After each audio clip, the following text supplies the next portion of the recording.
guys, it's Michelle. It's time again for my March favorites.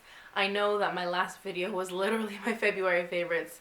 March has been incredibly busy with school and work and everything, so I am basically going to make this March favorites basically the two videos I wish I was able to make this month, and that is an Ed Sheeran album review and a Beauty and the Beast movie review.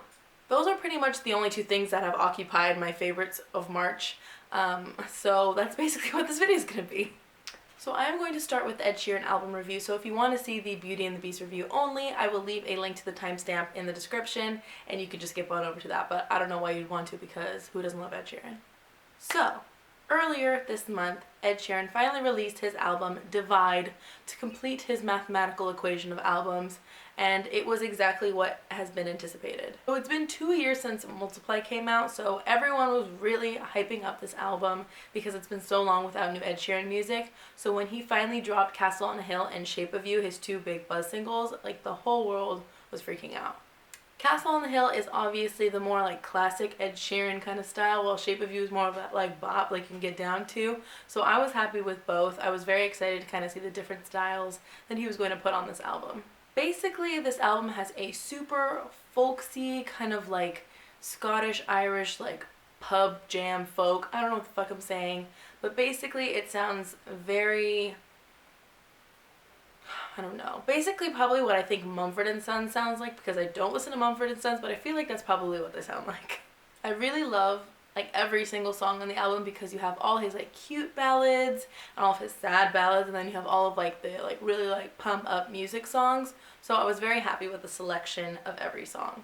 If I could pick some of my favorites, it would probably be Dive. I absolutely love that song. His vocals sound so good when they're all like raspy and stuff like that. I also love Barcelona, Baby Yeah Yeah Yeah Yeah, because that song is just amazing just by the title alone. I also like Galway Girl and Nancy Mulligan. I feel like all of those songs are very encapsulating of the album in its whole, and I love, like literally, I love every single song. It makes me cry one way or the other, so I really am very happy with this album. I literally could not stop listening to it for like a good, like the first 2 weeks of the month. That's basically what encapsulated the first 2 weeks of this month, was just me non-stop listening to Ed Sheeran, listening to the lyrics, trying to understand the lyrics, where the idea of the song came from and stuff like that. Is all very interesting. I would rate the album a strong 9.8 out of 10. My point 2 comes from the fact that there are no features. Like, I feel like it would have been really interesting to see some features maybe from rap artists or some singers or something like that. I mean, it didn't obviously take away from the album because more Ed Sheeran is better, but I feel like it would have been really cool to hear maybe some ideas he had for features. And now for the second part of this favorites video, it is my Beauty and the Beast movie review. Now, I'm not gonna lie, when I was growing up, Beauty and the Beast was not one of my favorite Disney movies. It wasn't one of my favorite princess movies. I feel like I maybe either didn't watch it that much when I was younger, or if I did, I didn't understand it or I didn't like it. But for some reason, Beauty and the Beast was not on my radar when I was younger. It only got up to my radar maybe a couple years ago when I really decided to sit down and watch it, and then I discovered how much I loved it, how much I loved the music, how much I loved the storyline, and everything like that. So when I found out that they were making a live action, I was really, really excited. So when the casting was released, I was like, holy shit, they really better not get this wrong, because it is a killer cast. Because you have Emma Watson playing Belle, who the internet has really been saying should play Belle since her Harry Potter days. So I think Disney was really smart in listening to fan suggestion about who should be cast, because I honestly feel like she was perfect. Yeah, I'm not gonna lie, her singing isn't hella strong, but it's very cute. Like, her voice is very sweet versus like the cartoon Belle, who was very like vibrato and opera sounding. But this was very more like sweet, a little bit more realistic to maybe what the music would sound like back then. And then of course everyone else, Gaston by Luke Evans, who is a beautiful man. And then Josh Gad as LeFou, which is like perfect because he plays such a great like sidekick role.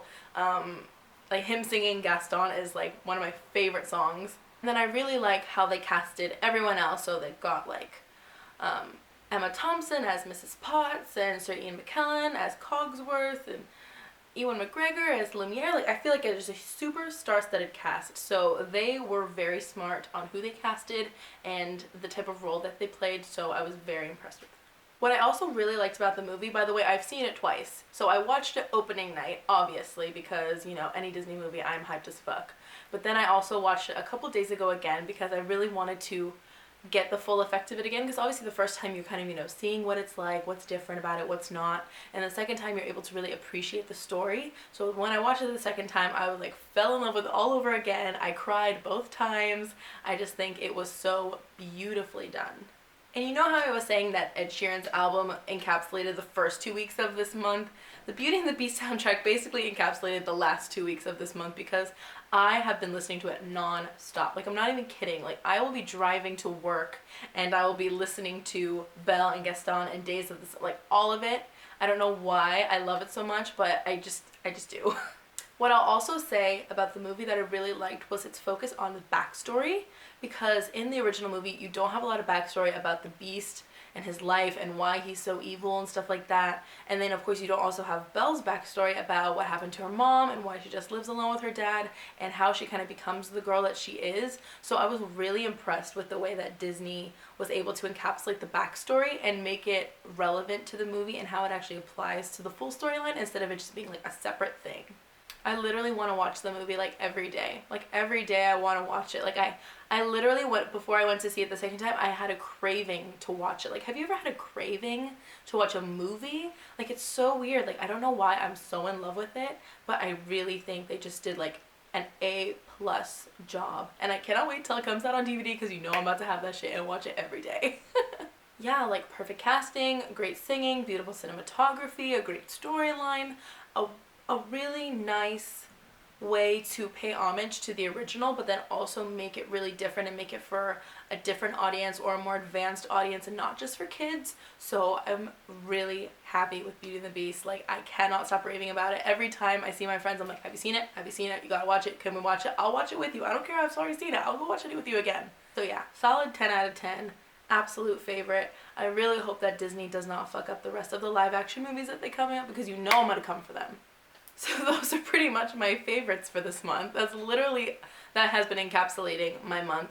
I'm sure I will have more things and beauty favorites next month because I bought a lot of stuff at the end of this month that I'm not ready to call favorites yet until I've tried it out more. So definitely wait to tune in next month to see what things I've been liking. If you like this video, don't forget to give it a thumbs up, comment down below if you've been listening to Ed's album or Beauty and the Beast, what you think of it, what are your other current favorites that I should be watching, listening to, reading, buying, whatever. And also don't forget to subscribe, I would really appreciate it. You can follow me on all my social media, links are down in the description. Well, I am probably going to go listen to the Beauty and the Beast soundtrack again while I edit this video, so I hope you guys have an amazing day. I love you lots, and I'll see you next time. Bye!